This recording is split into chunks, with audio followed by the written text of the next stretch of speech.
So he keeps going over and over it, trying to figure out a way to stop him. You would think the answer would be in there somewhere, tucked away, but no. It's mostly filled with countering unforeseen shit when you're trying to open them. It's mostly for the person opening, not for the people who are against the person opening the boxes. Right, it's not a prevention manual. It's a how-to and troubleshooting guide. Right.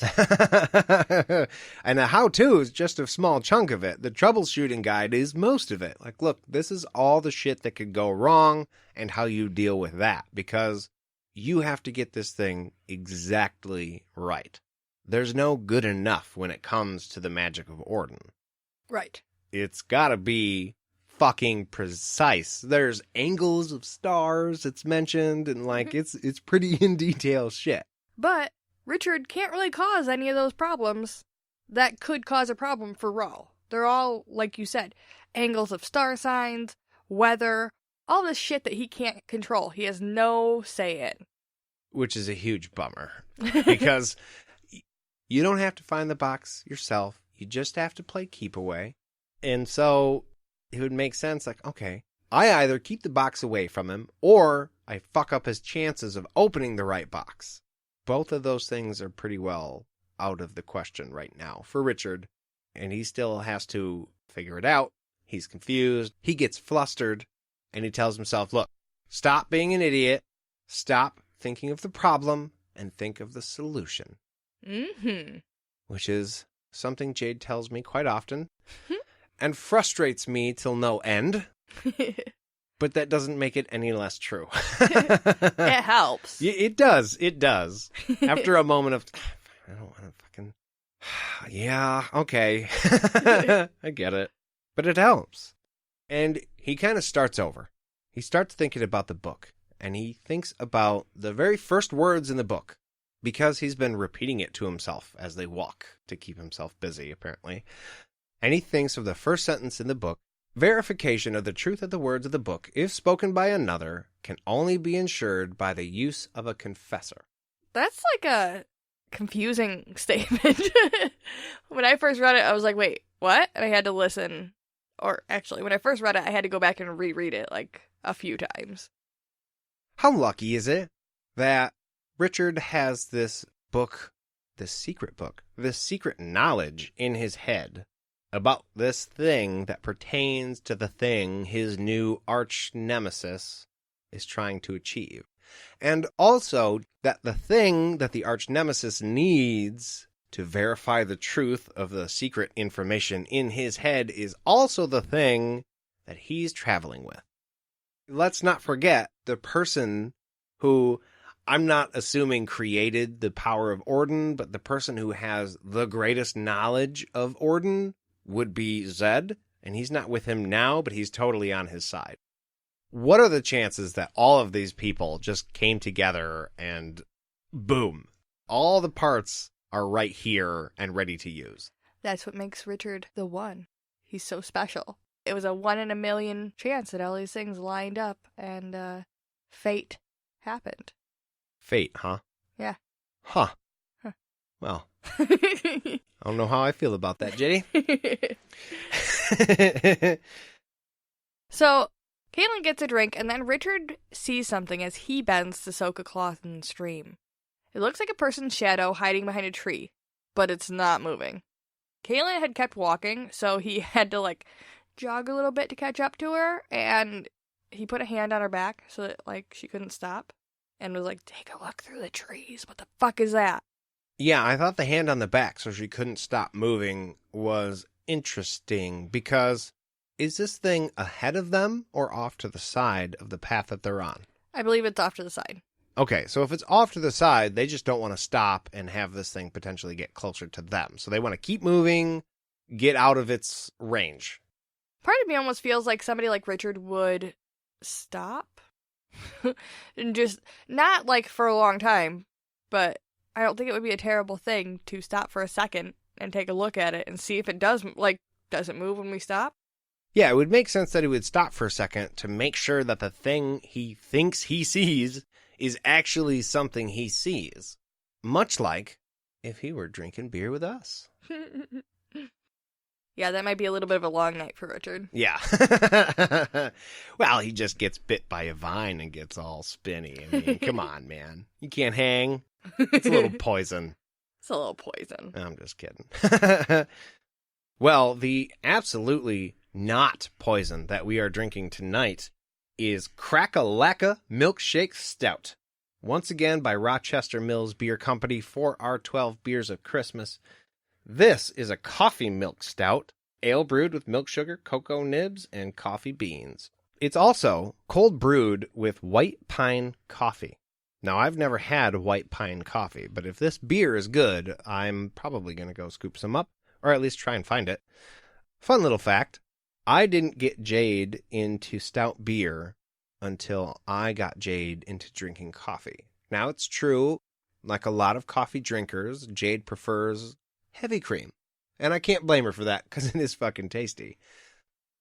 But then I got her to try some just regular black coffee, brewed well. This isn't the stuff you just get at work. And she enjoyed it. So then she made the transition over to stout beer. And so I tell you all of that to say some of our favorite stout beer is coffee stout beer. And some of my specifically favorite beer is milk stout. So coffee milk stout. This one is almost guaranteed to be a winner, and I'm going to be super upset if it's not. Me too. But as per tradition, we have not tried it yet. Oh, this one does have a description on the back. I just noticed. Oh, fun. Ale brewed with lactose, milk sugars, cocoa nibs, and then cold brewed with locally roasted white pine coffees, Crack-a-Lacka blend coffee beans. This velvety smooth sweet stout stands out in a crowd with a mouthful of intense, rich, roasted flavors. 5.35% alcohol by volume, comes in at 20 IBU, so not very bitter at all. The featured hop, because it's an ale. It's weird, it's a stout, but it's an ale. The featured hop is a Magnum hop, and it's made with a proprietary God damn it. And it's made with a proprietary 7 malt blend. So, as per tradition, we have not tried this yet, and we're going to crack this can because I also forgot to grab glasses. And we are going to give it a try right now. JD, please do the honors. Well, luckily, it's just me and you, so we can share a beer. Ooh. Tastes good. Tastes like something else. Like a beer we like. You know, I think that almost tastes like Sabotage well, from Pike 51. I felt like it might have been from Pike, but I wasn't positive. So there's a little less creaminess in this one. It's definitely more coffee forward. I still really like it. Yeah. One thing we've learned doing these 12 Beers of Christmas is that when Rochester Mills decides to do a flavor, they knock it out of the fucking park. And this one definitely proves that rule so far. We have not found the exception, and we will happily keep looking. But so yeah, once again, if you guys find this stuff in a store near you, or if you find the Rochester Mills 12 Beers, 12 Stouts of Christmas, 12-pack, definitely pick it up and try some of these because you will not regret it. Yeah. Send us a picture with your beer. You know, a nice festive Christmas picture with your beer. It'll be a great holiday photo. Yeah, we'd love to see all of those ugly Christmas sweaters. But yeah, so we're going to take a little break, and we'll be back right after this.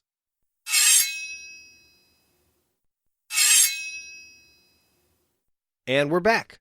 And instead of stopping, he kind of directs Kahlan to just look through the trees and look at it. I feel like this is one of those moments where like, hey, that guy over there. No, don't look at it. Don't look at it. Keep walking. Pretend we haven't noticed. Kahlan confirms that she does see it. He's not crazy, entirely anyways. And she's like, what the fuck is that? And that worries Richard, because he was kind of hoping Kahlan would have the answer. Yeah, she's been through the boundary before, so he was kind of hoping that these things were maybe from the boundary, I think, or just that she had a better idea. Right. He's like, maybe it's a beast? She's like, no. Beasts have bones? Oh, but you do know about beasts. This thing is out of your realm of knowledge, but beasts, you can give a smart-ass answer right now, like they have bones. Fuck off, I'm just trying to figure this out, okay? You come up with an idea. Right. I'm a little freaked out shadow person staring at me. It stayed where it was and left them behind. Their bone necklaces are keeping them safe. They eat as they walk, and they're like keeping their eyes on a swivel, you know? Richard and Kahlan eat while they walk. The weird shadow people are standing perfectly still. Yeah, that's what I meant. They didn't see anything, though, and that kind of worried Richard, because it's the woods, so there should be lots of things happening around you, even if you don't know what they are. It should be, like, noisy, squirrels, bugs, all that shit, but it's not. They've gotten in pretty deep at this point. Well, I think that goes to show that there's no wind, there's no anything. It's perfectly silent. Which is only really something you see if there's a predator in the area. Right. Everything will stop moving. But that even can't account for the air. You know, the leaves rustling and stuff. With all of that being quiet as well, that must have been spooky. To say the least. Yes. It's not natural. You would notice something like that. Like, God damn, not one thing is moving. It makes you feel very isolated because you probably can't see that much. I was going to say, I feel like I would probably start humming or singing Disney tunes or something if it was that quiet, because it would be so creepy. But then you don't want people to notice you. Yeah, you don't want to attract attention. But also, you're walking in the middle of the path. I don't know. There's lots of things happening here. Okay. Richard is worried about getting to the Narrows and seeing things from the boundary again, because apparently what they just saw wasn't from the boundary. You know, like, it was weird.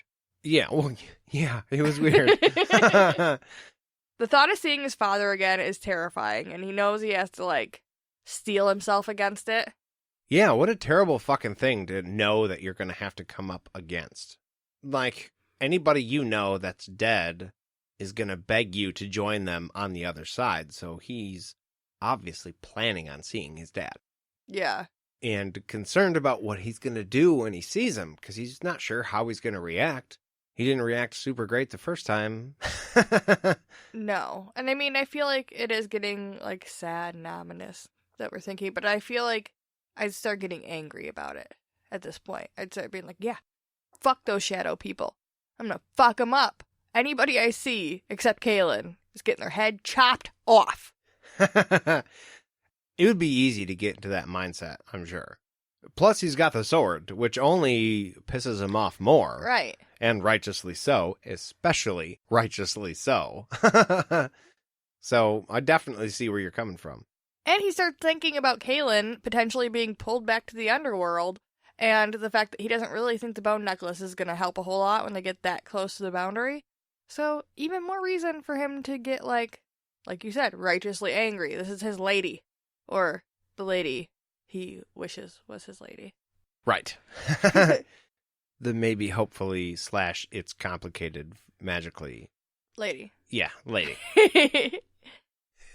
We hope it's the lady. I mean, we really... We haven't seen underneath the robes, you're right. Seems ladylike, but who knows? They're able to walk side by side again finally, and Richard is already tired from their day of walking, and they still have a whole night and another day left to go. This is what we were talking about before. You can't bring a horse, and it's 2 days and a night worth of just full walking. You would be fucking exhausted at the end of day 1. Right, and I mean, I guess before we got into the pass, I didn't realize that it wasn't just like a straight path through the woods, you know? Flat and boring. They're transversing a lot of, like, really hilly, rocky ground. It's hard on your body. It's not just walking for a day and a night. Yeah, the path that they're on may be a path, but it's not an easy one. They're earning this. Oh, I feel like that's, like, deeper than you meant it to be. I'm always saying deep stuff like that, JD, you know? Yeah, it was totally on purpose, right? Mm-hmm. Plan that out. Okay. So, as they go along, the idea that it's gonna be nighttime when they get to the Narrows